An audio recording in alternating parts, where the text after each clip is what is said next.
The smile didn't leave Garrett Spence's face for a long time after that afternoon. He replayed it later, sitting in his car in the parking garage, engine off, hands loose in his lap. Not with shame exactly. With something quieter and harder to name. But that comes later. The dealership had been Garrett Spence's idea of a reward. He'd been the regional sales manager at Alderton Automotive Group for 11 years, and he ran the Meridian showroom the way he believed a showroom should be run. Clean lines, controlled energy, everyone in their lane.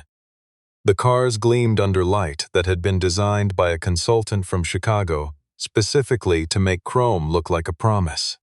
The coffee was fresh every 40 minutes. The music stayed at a level that said affluent without saying it out loud.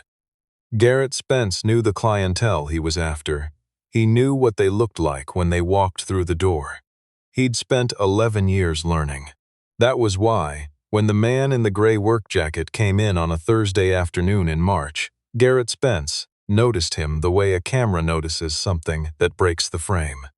The man's name was Dennis Farrow. He was 47 years old, and he had the kind of face that had earned its lines the slow way. Not from surgery or sun or stress in any cosmetic sense, but from years of looking carefully at things most people didn't bother to look at carefully. He was not tall, he was not broad.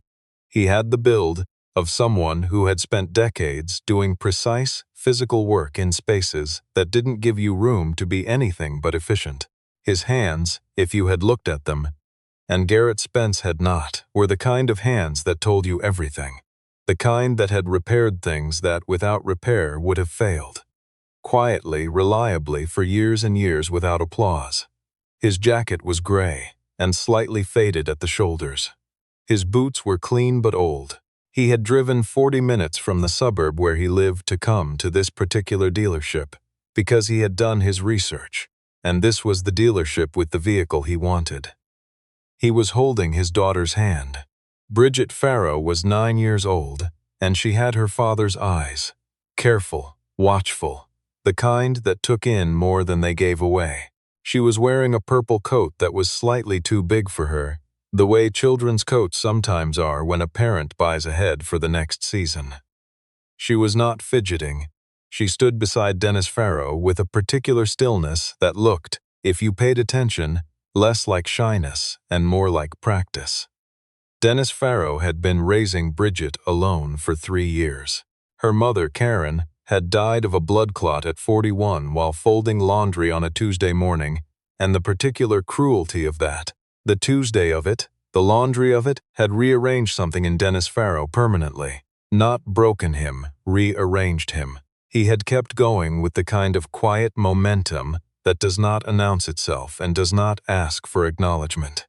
He had come to the dealership to buy a car, not to look, not to think about it, to buy. Garrett Spence was at his desk when Dennis Farrow walked through the door. He had a clear sightline to the entrance. Intentional, he'd designed the layout that way, and he saw the gray jacket and the old boots and the small girl in the purple coat, and he made a decision in the space of about 2 seconds that he would not have described as a decision at all. He would have called it instinct. He would have called it experience. He looked back down at his phone. At the far end of the showroom, a junior salesperson named Colby Marsh was resetting a brochure display. Garrett caught his eye and gave the smallest of nods toward the entrance, the nod that meant, yours. Colby was 24 and eager, and had been working at the dealership for 7 months. He straightened up and walked toward Dennis Farrow with the practiced warmth of someone who'd attended a 2-day sales training seminar and retained the parts about body language. "Good afternoon," Colby said. "Welcome to Alderton Meridian. Looking for anything in particular today?" Farrow looked at him. "The Traverse," he said, "the LT trim. I want to see it in mosaic black if you have it." Colby blinked. "Absolutely. Right this way." The Traverse LT in mosaic black was parked in the second row of the interior display, and Dennis Farrow walked to it with the directness of a man who had already done every step of research that could be done from a home office at 11 o'clock at night. He walked around it once. He opened the rear door, looked at the seat configuration. opened the cargo space, crouched down slightly to look at the undercarriage clearance. Bridget Farrow waited beside the front bumper, watching her father with the attentiveness of a child who has learned that this is what patience looks like. "Can we sit in it?" she said. "Yeah, Bug." Dennis opened the front passenger door for her. She climbed in and adjusted the seat back twice, then looked out the window with a seriousness that nearly broke the heart of no one watching. Because no one was watching with enough attention. Dennis sat in the driver's seat. He adjusted the mirrors, put his hands on the wheel at 10 and 2 and just held it for a moment, the way someone does when they are checking whether something feels true. It did. He got out. "I want to run through the financing," he said to Colby. "I've already been pre-approved. I just need to finalize." "Of course," Colby said, and gestured toward the back offices. Here is where it went wrong. Not because of any single bad actor, though there was one. Not because the system failed, though it did. It went wrong the way these things usually do. Incrementally, through a series of small assumptions that each seemed, in the moment, entirely reasonable. Garrett Spence's office was glass-fronted, positioned so he could see the floor without being part of it. He watched Dennis Farrow settle into the chair across from Colby's desk and watched Colby pull up the financing screen, and he told himself he was just monitoring the floor. That was his job. What he was actually doing was watching the gray jacket. He got up and walked to the coffee station, which gave him a reason to stand in Colby's vicinity, and he refilled a cup he hadn't finished. And he listened. The pre-approval he heard was from a credit union, not a bank. A credit union. Garrett Spence knew the difference, or thought he did, in the way that men who know the difference between a bank and a credit union believe they know something about the person sitting across from them. He walked back to his office, sat down, opened a desk drawer, and didn't look at anything in it for a moment. Then he walked back out to the floor and positioned himself near Colby's station with the practiced casualness of a man who has never once in his life been accused of hovering. "How we doing over here?" he said. Colby looked up, just running through the terms. Garrett smiled at Dennis Farrow. A particular kind of smile, the professionally warm variety that contains, if you know how to read it, a very slight adjustment of expectation. "You know, we also have some excellent certified pre-owned inventory, lower payments, same quality. If budget's a consideration," Dennis Farrow looked at him. He did not say anything for a moment. The pause was not awkward exactly. It was just a pause. "Budget's not a consideration," Dennis said. Garrett Spence smiled again. "Of course. I just like to make sure customers know all their options." He put a hand briefly on the back of Colby's chair in a way that communicated, to anyone who understood the language of dealership dynamics, that he was still in charge of this situation. "We want to make sure you're comfortable." There was something in the word comfortable that didn't land the way Garrett had intended. Or maybe it landed exactly as intended. Either way, Dennis Farrow noticed it, and said nothing, and looked back at the screen in front of Colby. Bridget had found a chair near the wall, and was drawing something in a small notebook she'd pulled from her coat pocket. She had her father's ability to be present without requiring acknowledgement of the fact. The financing review took 20 minutes, which is normal. Colby pulled up Dennis Farrow's pre-approval and entered the vehicle information. And they went through the line items with the methodical patience of a man who had read everything he was about to be shown before he arrived. He asked 2 questions, one about the gap insurance terms, one about the destination fee, and both questions were precise enough that Colby looked up from his screen and answered them more carefully than he had been planning to. Garrett Spence had drifted back to his office, but the glass wall meant he was still watching. When Colby submitted the approval confirmation and turned the screen toward Dennis, there was a moment, a standard moment, the moment where the customer looks at the total. And Dennis Farrow looked at it and nodded once. "That's fine," he said. He reached into the inside pocket of his gray jacket. What he produced was not a credit card. It was a certified bank check. He'd requested it from the credit union that morning. The amount on it covered the full purchase price, not the financed portion, the full amount, and the name on the check was the name of an LLC. Colby stared at it for a moment. The LLC's name was FDR Technical Holdings.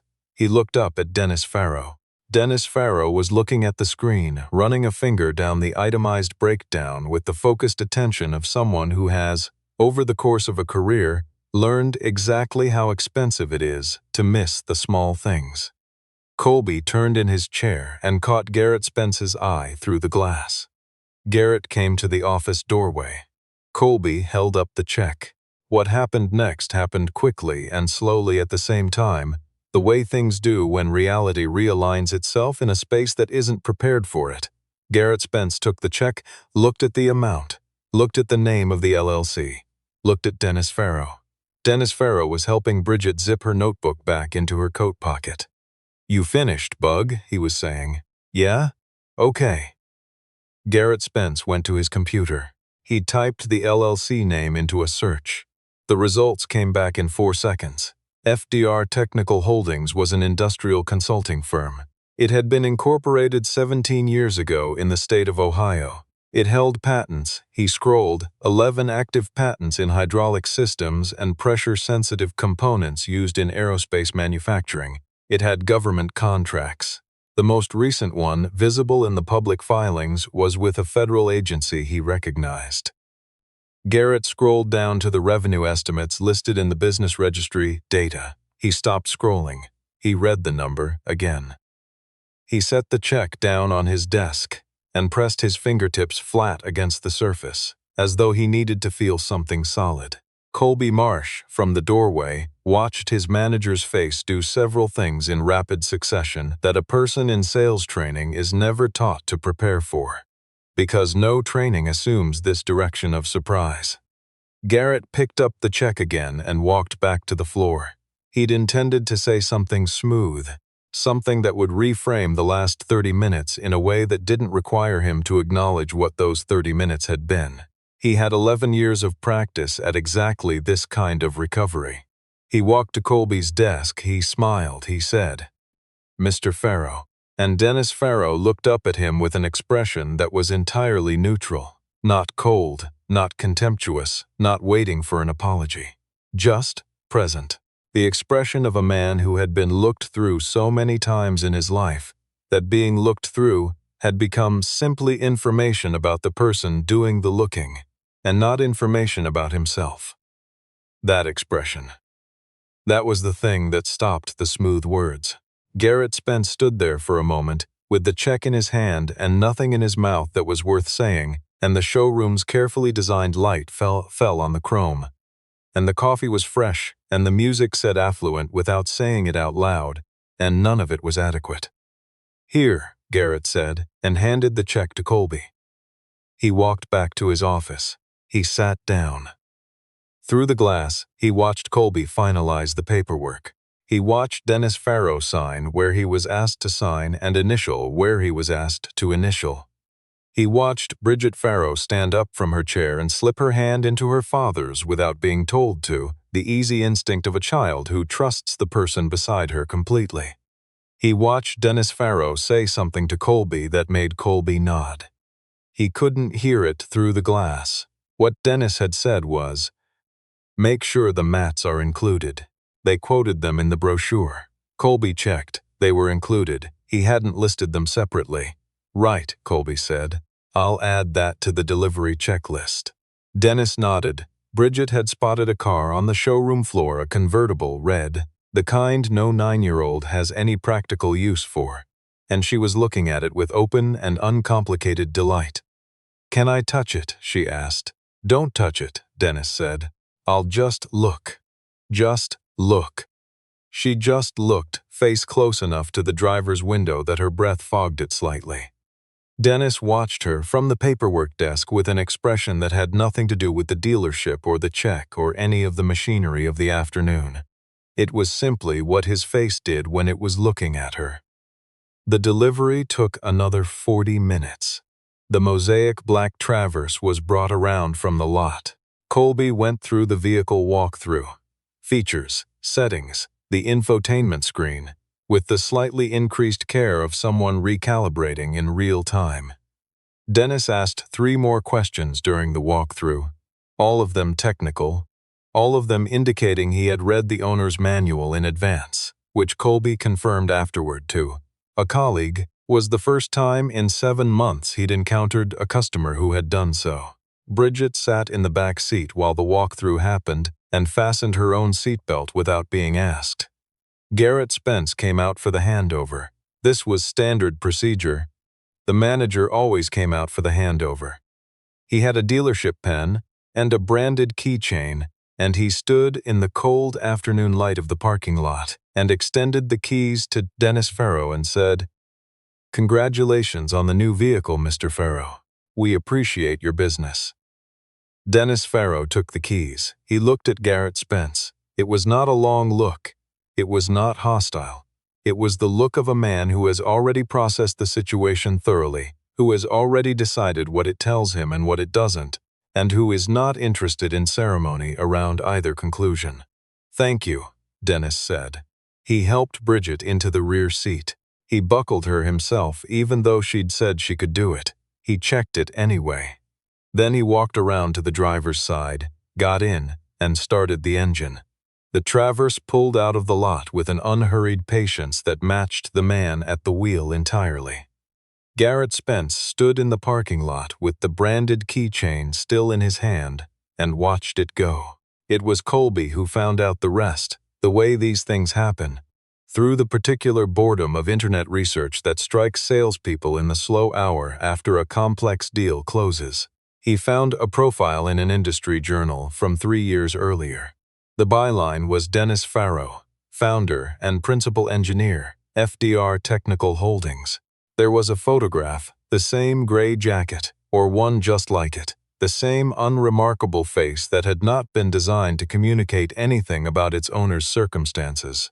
The article was about a hydraulic pressure system that FDR had developed for use in commercial aircraft landing gear. The system had, according to the Cation testing, passed federal certification with a zero-defect rating across 14,000 simulated cycles. There was a quote from Dennis toward the end of the piece. The journalist had asked him what he was most proud of. He'd said, that it works every time, that somebody's family gets home. Colby read that twice. He printed it out, which was an unusual thing for him to do. He wasn't sure why he did it. He folded it in half and put it in his jacket pocket and went back to resetting the brochure display, and for the rest of the afternoon he kept touching the folded piece of paper through the fabric without quite knowing what he was looking for. In the parking garage that evening, Garrett Spence sat in his car with the engine off. He was not a man who engaged in excessive self-examination.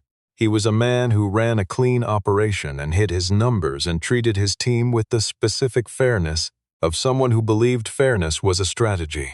He had built something real here over 11 years. He was proud of it. He turned that afternoon over in his mind, the way you turn something over when you are looking for the angle at which it stops being uncomfortable. He didn't find it. What he kept returning to was not the check, not the LLC name, not the revenue figures, not any of the information that had changed his posture and emptied his mouth of its smooth words. He kept returning to Bridget Farrow's face against the window of the red convertible, the fog of her breath on the glass, the complete absence of anything complicated in that moment, just a child, just a car, just the uncurated joy of looking at something bright. And he kept returning to Dennis Farrow watching her, and the expression on his face, and the fact that the expression had nothing to do with Garrett Spence, or the dealership, or any of it. And yet somehow that fact was the most clarifying thing that had happened all afternoon. The man had not come in to prove something. He had not come in needing Garrett Spence's recognition, or deference, or recalibrated smile. He had come in because he needed a car that fit 2 car seats and had good visibility in reverse and enough cargo space for what his life actually required. He had done his research. He had his check. He had his daughter. He had everything he'd come for before he walked through the door. That was the thing. That was what sat in Garrett Spence's chest in the cold of the parking garage with the engine off, and the light going out through the concrete gaps 1 floor above him. The man had not needed anything from Garrett Spence except the transaction, and Garrett Spence had still managed, in 45 minutes, to reveal the full shape of his assumptions to a man who had simply been watching, the way someone watches who has spent a lifetime being underestimated and has long since learned to stop being surprised by it. He called his daughter that night. She was at college, 2 hours away. She was studying environmental engineering, and she called him every Sunday, and he called her on random Thursdays when he had a feeling he couldn't explain. "Hey, Dad," the sound of her moving through a hallway. "What's up?" "Nothing," he said, "just calling." She waited, she knew him. "Something happened at work today," he said. "Okay." A man came in. He stopped. He started again. He looked like he didn't belong there. That was what I thought, and I was wrong. His daughter was quiet for a moment. "Then, were you a jerk to him? Not in a way I can point to specifically, but in a way he could point to." Garrett Spence sat with that. "Yeah," he said, "probably." The sound of a door closing on her end. "Did you apologize?" I said, "Thank you for his business." "That's not an apology." "No." Another silence. His daughter was not the kind of person who filled silences in order to be kind. She was the kind of person who let them stand because she thought they were worth standing in. "Did he seem like he needed you to apologize?" she asked. Garrett thought about the look, the neutral look, the look that was not waiting for anything from him. "No," he said. "Then maybe the apology's for you," she said. "Maybe you need to figure out why you did it, not whether he forgives you." He didn't answer. "Dad, I'm here. You're a good person," she said, and she said it the way she said things she meant, without uplift, without the softening that makes things easier to hear but less useful. "You just do this thing sometimes where you decide who someone is before they get a chance to show you." He looked out the window of his car. The parking garage was mostly empty now. The concrete was very still. "I know," he said. "Okay," she said. "That's the whole thing, and you already know." So, 3 weeks later, Garrett Spence changed the intake protocol for the Meridian showroom. He didn't announce it as a change. He sent an email to his team that described it as a service consistency update. Every customer, regardless of anything, was greeted by the senior salesperson on rotation. No visual triage, no instinct-based assignment. The senior person took the first customer, then the next in rotation clean through. He also added something to the sales training module he ran for new staff. One slide. It said, "The customer tells you who they are. Your job is to listen, not to predict." He didn't tell anyone why he added it. Colby Marsh, who had been in the room for that Thursday afternoon, didn't ask. He still had the folded printout in his jacket pocket. He'd stopped touching it as much. He didn't need to anymore. He'd already read it enough times to remember exactly what it said, that it works every time, that somebody's family gets home. Dennis Farrow drove the mosaic black Traverse for 4 years. He put 63,000 miles on it. He took Bridget to her first overnight camp in it, the summer after the purchase, with a duffel bag in the back that was so overpacked he could barely see the rear window. He drove it to Ohio and back twice on client meetings. He drove it to the hospital 3 different times when his father had health scares, each one worse than the last, each one requiring the kind of sustained calm that Dennis Farrow had, by then, spent decades cultivating. He replaced the rear left tire once, after a nail. He got the oil changed on schedule. Every schedule, because he understood what happened to machines that weren't maintained. He never went back to Alderton Meridian, not out of bitterness. He was not a man who ran on bitterness. It was simpler than that. He'd had no reason to go back. The car worked. Everything he'd needed he'd gotten on the first visit. When Bridget was 12, she asked him what it was like when he bought it. They were on a long drive, the kind that loosens questions that don't come out otherwise, and she was looking out the window at the highway and the flat Ohio fields, and she said, "Do you remember that, when we got this car?" He glanced at her, in the mirror. "I remember," he said. You let me look at the red one. You looked at it without touching it. You were very disciplined." She smiled, still looking out the window. "What else do you remember?" He thought about it. "That the mats were included," he said. She turned and looked at him. "I wanted to make sure," he said, "that I got what was quoted. That's what I remember." Bridget looked at him for another moment. Then she turned back to the window, and the fields kept moving, and the car kept running, and neither of them said anything else for a while because nothing else needed to be said.